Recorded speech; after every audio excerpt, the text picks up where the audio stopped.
serious tonight. I'm going to give you some spoken word, serious, true stories. So this is called Morbidly Obese.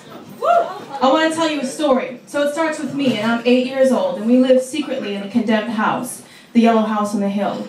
There's no doorknob on the front door, and when we are robbed, we can't report it.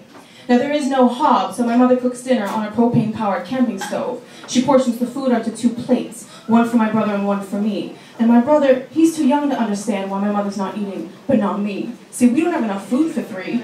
I feel guilty for eating, and that guilt manifests as physical pain. So food is guilt is pain. What you need to understand is that fat is strongly correlated with class, and that fat children often come from working class families, hard-working families who are struggling to make ends meet. Healthy food is usually expensive, and our neighborhood was not safe enough to play outside unsupervised.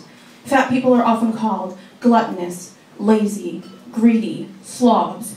You can't judge a book by its cover. You don't know my story. You don't know my mother. My fat body isn't a sign that she neglected me. That's the reason little Anna Maria Regino was torn from her family. She was placed into the system where it was thought she would lose weight, but she didn't because she's naturally fat. They returned her to her home, but the damage was done. Now, as a teenager, she speaks out against the practice of removing fat children from their families as ineffective and devastating. But she's not the only one.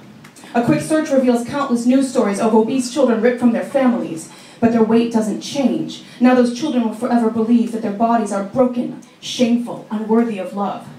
Now fast forward a few years, and I'm 12 years old, and I weigh 12.5 stone. Now I'm sitting in science class where the teacher is late. Becky, the most popular girl in school, she gets up and walks over to me. She slaps me across the face so hard that my cheek swells up, red with her handprint, and she tells me, "That's for being ugly."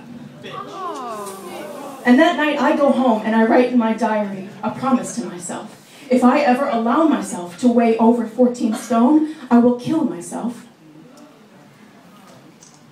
Luckily I broke that promise and found the strength to survive my bullies.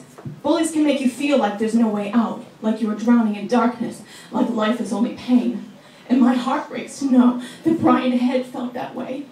In one of his poems, he wrote that he was an insignificant thing, something to be traded, mangled, and mocked. And for years, he was teased about being fat. And at age 15, he took his life.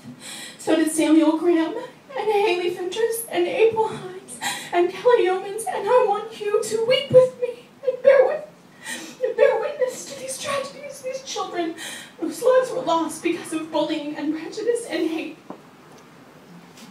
Keep going. I want to bring you to present day. And I'm 31 and I weigh 16.5 stone.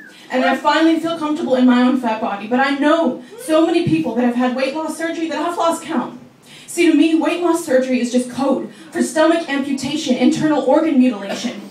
Some of my family members are being encouraged to have it done, and I'm scared because I don't want to lose them. I can't imagine the grief and the pain that the family of Anna Renteria must have gone through.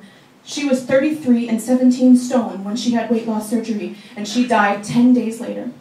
The surgery was a death sentence for Willie Brooks, Susan Barnes, Laura Fatro, Tamara Walter, Paula Rajewski, Tracy Korkmaz, Doreen Costel, Claire White, Kim Swan, and the list goes on and on. And this is a medically sanctioned massacre, and I want you to be angry. I want you to be angry because I am angry. I'm so fucking angry.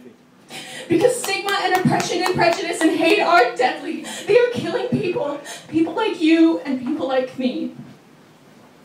But I want to take this sadness and anger and pain and I want to do something about it. I want to change the world with you. And I want to start right now. Are you ready? Yeah!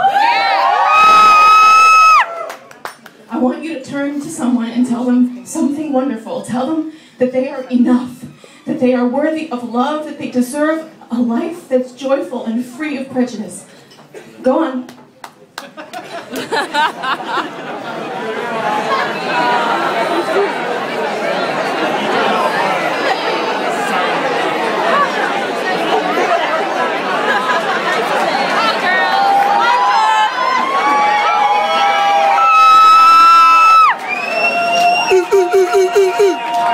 Now, I have one more revolutionary thing to ask you to do. Stop hating your body. Thank you.